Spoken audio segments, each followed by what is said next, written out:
anytime a tanker overturn and product spill, first thing you do is to evacuate from that area until the fire service and all this comes to take care of that. Don't go close to it. As far as the driver and whoever is with him is safe and alive, please, everybody should evacuate that area because it's a danger waiting to happen. You don't need to go close to know and to see. You don't need to see.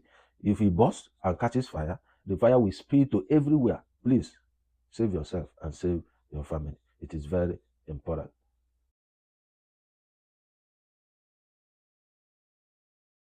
Hello guys, welcome to my channel. This is Andy Media TV, welcoming you once again on Trending Stories. In the early hours of Saturday, 18th January 2025, a tragic incident happened along Dikko Maje Mina Road in Niger State, killing about 86 persons and injuring over 50 people. On that fateful day, a truck laden with petroleum product exploded and caught fire, and then ignited virtually everyone that was around there scooping petroleum product. This has been a recurring decimal where as soon as a truck laden with petroleum product falls on the highway, you see people within the community, coming out to scoop fuel. This has been a deadly venture. And over the years, we have recorded several incidents of this kind of situation where people were burnt alive beyond recognition. It was reported by an eyewitness that several bodies there, including children and women, were seen. And that was because there are women who were, carrying their babies on their backs, going to scoop fuel. And when the incident happened, all of them were caught in the inferno and they lost their lives. Total of 86 persons were dead. And they were already been buried in the mass grave, while over 50 persons sustained various degrees of injury. It was an eyesore to see. It was reported by eyewitness that the cause of the situation was that a truck laden with petroleum product overturned and was trying to transfer the content of the truck back to another different truck.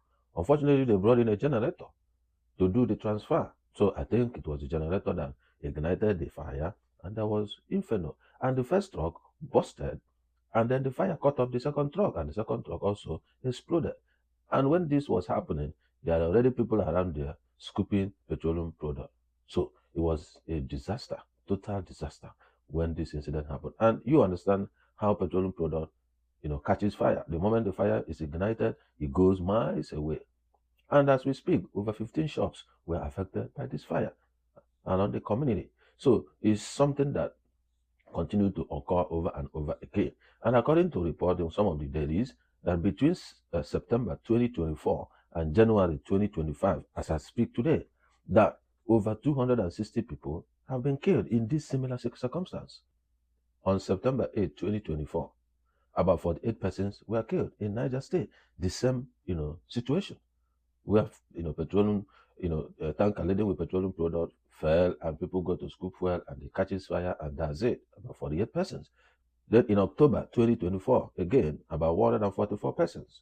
Same situation, similar circumstance.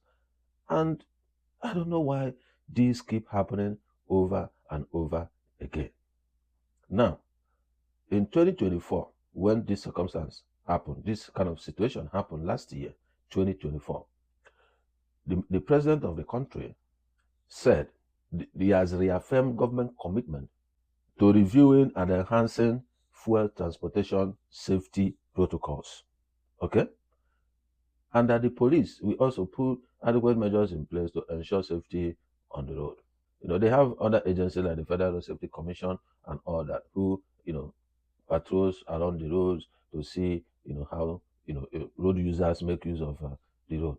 But that's far-fetched. That was 2024. They said this, that they're going to do that. This is 2025 January. The question is, did the government do anything different to change this kind of situation? I think the answer is no, because if they do, I don't think we will be here today talking about this. Okay, so let's watch this video and hear from the, some eyewitnesses of, what really transpired, and then we'll come back to, analyze why these situations happen and what we think the government needs to do, to improve the situation. Let's watch this video and we'll be right back.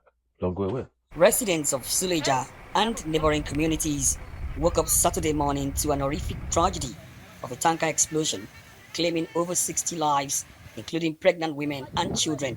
An eyewitness tells Arise News. Some women were even packing their newborn babies. It happens, yes, but they rescue some, but some. Seriously, people that die here are more than people that escaped the fire. Tragedy struck after the fuel-laden tanker crashed along the Dikko Maje road, and in the process of trying to transfer the contents into another tanker, a few residents started scooping the fuel, unaware of the impending danger. Some residents who quickly intervened to rescue their friends got engulfed in the fire, with many of them not making it out alive. So, in terms of transporting it, then it happens to start a generator. When they start the generator, that is when the explosion just started. See, what I have seen, I have witnessed with my own eyes. It happens here because they take some people to the hospital. I can't say this is the total of people that died in this explosion of fire. Seriously. Emergency services later rushed quickly to the scene. Firefighters are seen battling with the raging inferno that have now left several cars and nearby structures completely burnt. The Federal Road Safety Corps says at least 60 persons died in the explosion, many beyond recognition, while those who were injured were quickly rushed to the nearest hospital. Abdullahi Baba, Director General of Niger State Emergency Management, said the explosion occurred at about 9 a.m. All right. So welcome back. You had an eyewitness account, how it happened, what they saw, and stuff like that. Now the point is this, because when you don't identify a problem, it's difficult for you to fix it. This has been happening over the years. I just picked just a short window, September 2024 to January 2025, which is like about 5 months, and you can see about 260 something people, were dead in this kind of similar situation. Fuel tanker falling down, people going to scoop fuel, and they catches fire, and people are burnt beyond recognition. Those that survive are, carry various degrees of burns and all that, and are hospitalized. And the next thing you hear, government will take up their bills. Is this what we'll be doing all the time? Now let's take a look at the reasons why this situation continues to linger. One major cause of this situation is bad roads. In Nigeria, we have numerous bad roads, especially when it comes to interconnectivity roads leading from one state to another, and all that, or in the remote areas, in the local communities, and all these things. There are terrible roads. Now there's a fuel depot, in Suleja in Niger State. This is where many, truck drivers that, service Abuja, Kaduna, Kano, and the rest of them, and Niger State itself goes to, lift their product. Okay. So that is why you always hear Niger State. And most of the roads there are terrible. So now, for the truck that is fully laden with petroleum product to navigate from that Suleja to Abuja, it has several bad roads you're going to go through. Same way it's going to Niger or it's going to Kaduna. And so there was a time I traveled from Niger to Kaduna. There's a road we followed. You can't bear it. You just be.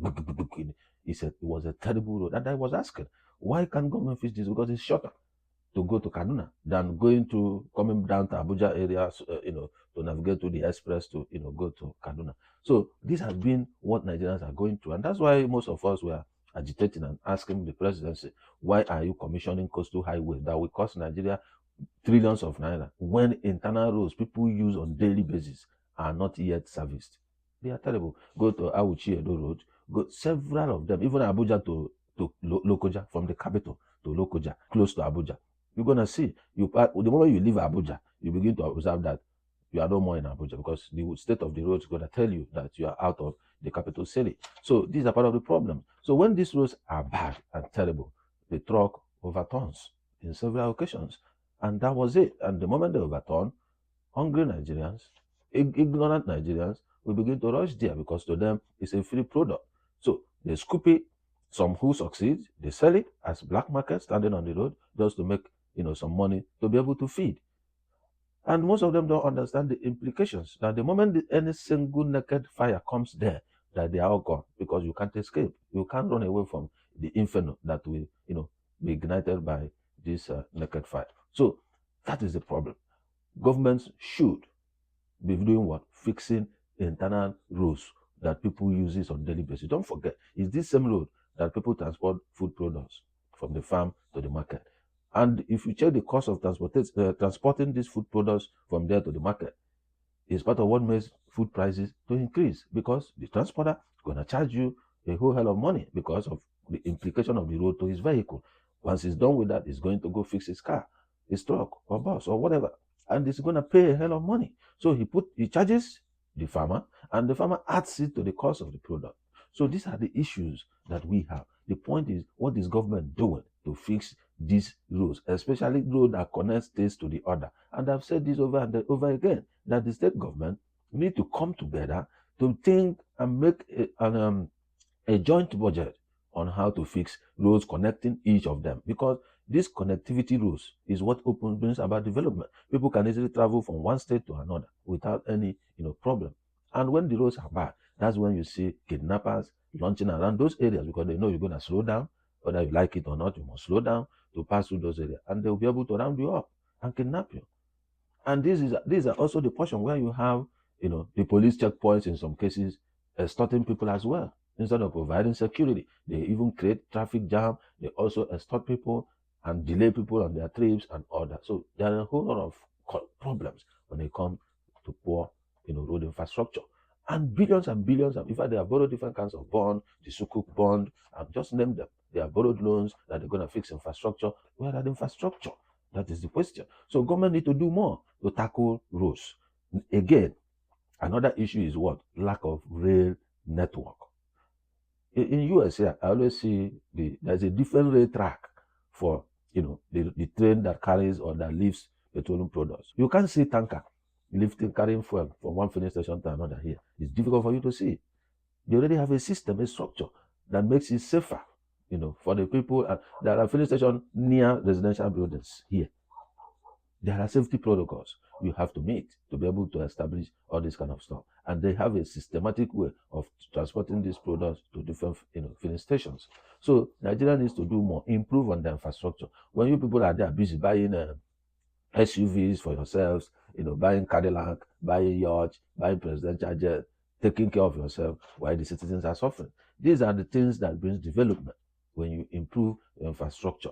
So government need to begin, apart from passenger rail, line that just like Lagos was doing, or the one from Abuja to Kaduna or Abuja to airport, they need to do more. If government can build a rail line from Suleja to that leads to Kaduna, leads to Abuja, leads to Kano, and so on, then the train can leave these petroleum products, and all these stories will be gone. Will be gone, because it's difficult for the train to overturn or for the train to catch fire and so on and so forth. So building rail network is key, and that's why we have this infrastructure master plan. Trying to connect all this infrastructure together, the road, the rail, and connecting them together. There is infrastructure master plan. What are they doing with that? How are they implementing that master plan? Again, you talk about ignorance on the part of the people. All right, most of them don't know that once this thing catch fire, we'll be gone. All they know is that there's a fuel that fell down. We need to scoop fuel so that we can sell and make some money to eat food and so on and so forth. So ignorance is a problem. That is why the government need to enhance sensitization of rural communities, especially. If you go to check the people that were consuming this inferno, you will not see a rich person there. You will not see educated person as it were there. Why? Because he knows anything that happens here, I'm gone. So he will say, man, I'm not going. There are people who had, but they didn't go. Why? Because they know the implications of what may happen. All right. So occasionally they may go scoop. There was no fire. They go scot-free. But there are days something like this happens. So ignorance. The National Orientation Agency need to embark on serious sensitization program, particularly in the rural areas, because all this is happening in rural communities. So they need to sensitize the people on the dangers of going to scoop fuel. It's not just doing an advert on the TV or just jingle on the radio, but you need to partner with the traditional rulers and raise people from their community, show them how to do kind of drama, in events of any events, or the king can call meeting at the palace, and then they demonstrate what happens when they scoop fuel and the tanker catches fire. So people will begin to have that picture in their mind that, oh, I don't know that it is as bad as this and stuff like that. So sensitization program, Federal Ministry of Information, National Orientation Agency, and other agencies of government and NGOs should come in here. It's not doing flyers. They can't read flyer. They need you to speak to them in the language they understand. You can't go to Kaduna and you are speaking English for a rural person who doesn't understand English. Speak outside to the person. Tell the person what it takes. what is involved when you go to scoop fuel. And then there is no safety measures, poor safety measures. So most of the tankers, if you check them now, most of them don't have fire extinguisher to start with, which is supposed to be a prerequisite. Most of these tankers don't even service their vehicle to get it up to date. For you to be in this business, there should be some safety measures that the vehicle owner or the driver will have. Some of them may not even have driver's license, and if police stops them, all they care about is to collect 200 naira or 500 naira from them. That's it. They go. So safety measures, need to be enhanced when it comes to these people. If the tanker overturns, you don't need to bring generator, do this. All you need to do is to call 911 if it's abroad. You call 911, report your location, tell them that your tanker just overturned and you're afraid the product may spill and it may ignite fire. Immediately you finish this call, the 911 receiver will immediately connect the nearest police close to you. And the police will call the other stations and say, there's a situation in this place, and that one is heading there to condone the area. Before in the next 5-10 minutes, you will see 50 police vehicles around that place with their siren, condoning the area, diverting traffic immediately, and the fire team will be there immediately to take care of any potential fire that may break out and stuff. So that's how things work. The driver himself will call, as far as he's conscious, he will call. Or an eyewitness that saw the truck will call 911 immediately, and the response time is swift. But in our place, it's a different story altogether. Now, the tanker will overturn, the man will come out and go and be looking for another person to use his truck to transfer it, and we bring generator. Just imagine fuel and generator. Just check it. Ignorance. People don't know. They are not trained. He's just woke up one morning, learn how to drive and jump into a truck. So there are supposed to be some level of training. All these organizations that own these, tankers, these trucks, you need to train your employees, your drivers, train them on the dangers of, if your truck overturned, these are the things to do. Even if they call police, what is the response time? How good is the road for them to be able to catch up there timely? That's the difference with abroad. The roads are the same everywhere. If you are traveling from one state to another, it's the same road, clear, hard, marked, with infrastructure telling you time, road limit, speed limit, direction. On the road, on the street, everywhere, everything is well arranged. So when you call police, call 911, seconds, minutes, they are there. But in our case now, there's insecurity somewhere, and the village has called that they have been, waylaid by some miscreants. Before police will get there, at some point they can't even drive their truck. They need Okada because the roads are terrible. So these are part of the problem that we are having. That's why we are angry that the leaders are not doing any damn thing to improve the lives of the people. Now those communities will be waylaid and killed. Then in the morning, government will issue statement of condolence and set up an high-powered delegation that will yield no result. So improve our roads so that even if you call police, if they even have a number that you can call, they respond, they can be able to come up and be there in a timely manner. These guys, you people come abroad and you see things, you enjoy the facilities, you go back, and still you will not do anything other than to loot the money and use it for yourself and buy things abroad and keep them there or put them in a bank abroad. Look at 200 and something lives lost in 5 months. Just one morning like this, 80-something people is gone. Just like that. Then there is poor compliance, mechanism. These, users of the roads, the drivers, they don't comply. This is speed limit. They won't listen to that. You must have extinguisher. You must have this. You must have that. The driver license must be up to date. They don't care. And who are to check them? The people who are to check them, they too don't care. All they care is they catch them, they collect money from them, they let them go. That's it. So if they are complying, at least to some level, to the rules and regulations guiding their operation, I think it will be a little bit safer for everyone. So when that, fuel tanker, overturns and things like that, they will know the next thing to do to secure lives. I've had a story of one tanker driver there whose truck was catching fire, and he was still riding the truck to drive it away from where many people were to go to an isolated area before he jumps out and the truck exploded, and he did not kill, many people, or they didn't kill anybody or something like that. I remember the story there. The guy was a hero because he knows, he has the knowledge, he knows what to do. That I can't allow this thing to catch fire in this busy street or busy area because you're gonna kill a lot of people. He risks his own life to move it far away from where people, are. That is because he has the knowledge, the training, he knows what to do. So we need to start training the drivers to comply to safety protocols so that we avoid this kind of similar situation. You can't rule out poverty because no rich person is going to go there to scoop fuel. Nobody that is doing averagely well will go to scoop fuel. So there is a lot of poverty in the land due to hardship coming from government policies and programs and projects. So all these, government tough decisions or whatever they call it is creating more poor people on daily basis. So when somebody is poor, he doesn't care what he does with his life because being alive to him is even a burden. It's a burden to him. So what does he do? Anything he can see to improve his life, he will put his head there. If he dies, he dies. Like they always say, if you talk, you die. If you don't talk, you die. It's rather you talk and die. So he will feel, I'm alive. What for? Of what use? Of what purpose?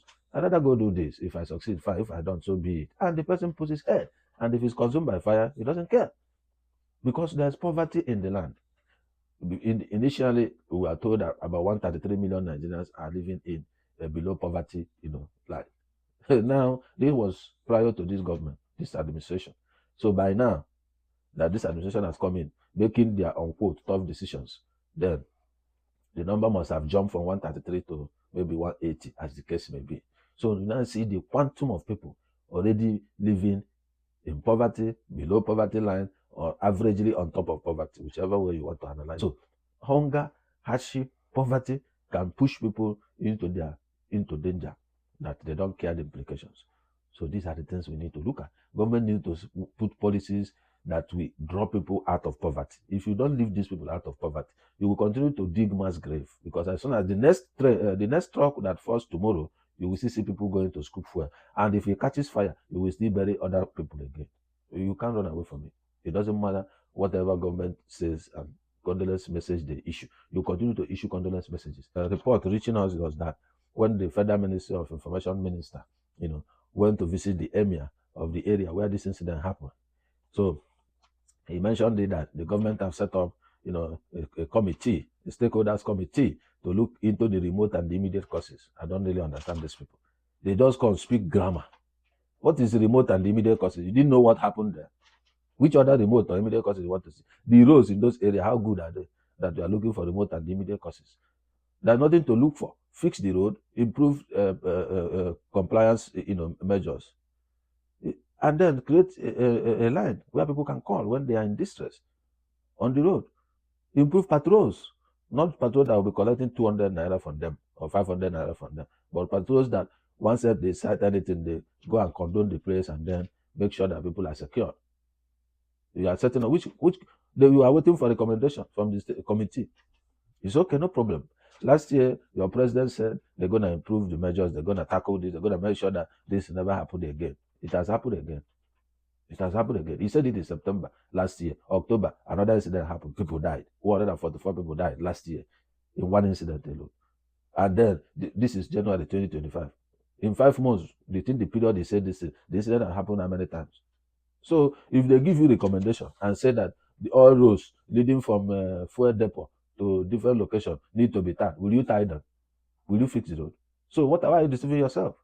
Will you fix the roads? If the committee comes back and says the road is Suleja to Abuja, to Niger, to Mina, to Niger City Center are bad, will you fix the roads? You will not.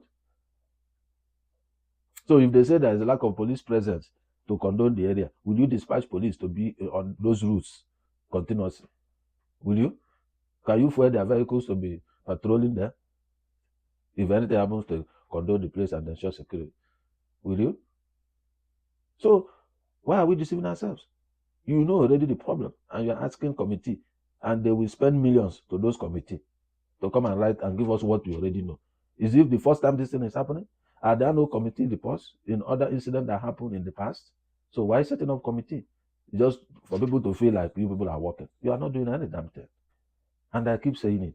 When Nigerians leave Nigeria, travel abroad and live there for a year, they will see how bad our people, our leaders have treated us in Nigeria. It's because when you have stayed in darkness for too long, you won't appreciate light. But when you come out of darkness and see light for a day too, you begin to ask yourself, why were you in that darkness before? That is the truth.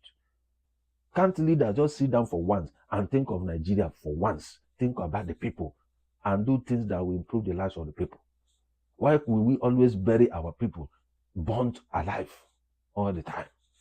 After this video, give them some few months, another incident will happen. They will see set up another high-powered delegation to give them recommendation. So if it is your family that is consuming this thing, you will be waiting for delegation to give you recommendation on what you need to do. And you have National Orientation Agency who's supposed to sensitize these people. Every state has Minister of Information and Culture. You have Federal Minister of Information. What are they doing? What exactly are they doing to sensitize these people? There are traditional rulers in the community. Every party has a word. What are these parties, political parties, what are they doing? Is it only election? You people will come and know there are people to vote. Huh? Each political party should also begin to sensitize their words, telling them the implication of going to scoop fuel. Not just only government. Political parties should also participate. Don't just print flyer. Most of them can't read flyer. They need you to talk to them one-on-one in the language they hear and understand. To Yoruba, speak Yoruba to them. To Igbo, speak Igbo to them. To Hausa, speak Hausa to them. Fulani, speak with their language. Igala, speak Igala for them. Tell them, when tanker fall, don't go close. This can happen. And if it happens, you and your family will die. And things like that. Nobody wants to die. That's how to make changes. Federal road safety, they can delegate a particular team flying that road where you have the depots, where tanker people go to buy fuel and send to filling station. They can go there. Then filling stations will have their safety measures. Because at times, even in filling station, the tankers burst in the filling station while trying to transload the product to the pit. Anytime a tanker overturns and product spill, first thing you do is to evacuate from that area until the fire service and all this comes to take care of that. Don't go close to it.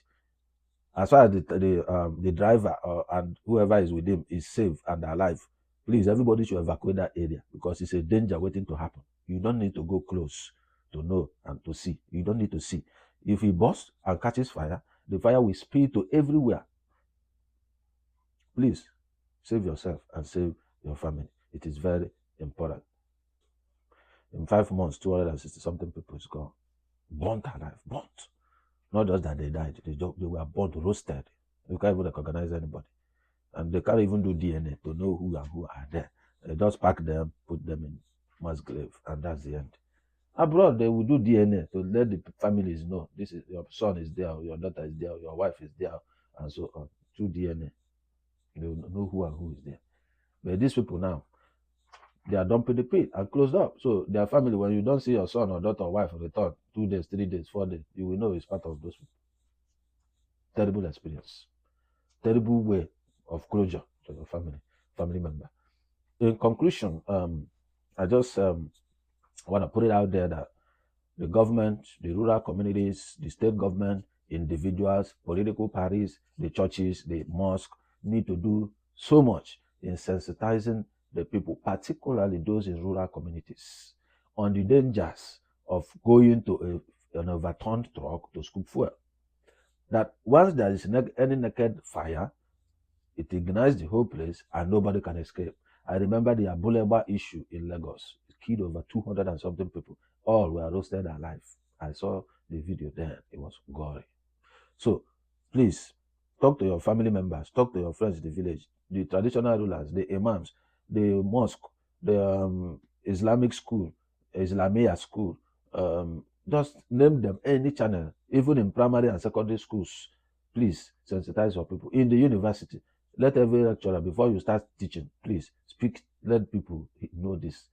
We need to do serious sensitization program because ignorance is one core problem that is making these things to happen. 2, set up an emergency call system that once a tanker driver has issue, call this number and police can be there to secure the place to make sure people don't get in there. Train the drivers. All truck owners must train their drivers. Train them to know what to do when these kind of incidents happen on their way. Your tank is leaking, you are delivering fuel at the filling station trying to transload to the station, your truck overturned or you're involved in an accident. These are safety measures for you to do. We need this to happen. Government to stop making promises that they are not ready to fulfill. Go and sit down and do the work it takes. Fix our internal roads. Fix it. Create rail system for the transportation of these petroleum products. Fix rail system. Let there be rail network from depots to different locations. It is doable. So improve protocols, safety measures must be improved. The road safety, those people involved in ensuring security of lives and property when it comes to road, comes to vehicle transportation and what have you, the Ministry of Transport, they should be able to do all these things. If you don't have A, B, C, D, you can't be registered. You can't be a registered member of Truck Owners or Truck Drivers Association, whatever it is. Check their licenses, driver's license. How many of them are even still valid? Some don't even have. What is the age limit to even drive the truck? There should be age limit. If you are not up to this age, you should not. It's everywhere. Here, you can't drive car until you get to certain age. I pray that the soul of those who are departed in this inferno rest in peace, and may their family accept condolences to them, and we pray that their soul will rest in perfect peace. We have lost people, and we pray it is well with their family. As I close, I want to say, if you are new to my channel, please like and share this video, and then subscribe to my channel, and then put on your notifications so that as I drop the next video, you will be notified, immediately. And then we continue to brainstorm and see how to support government, share our own ideas for them to improve our system to better the lives of our citizens. So thank you for watching, and then I'll be signing out now, and I'll see you in my next video. Okay, I'm signing out. Thank you.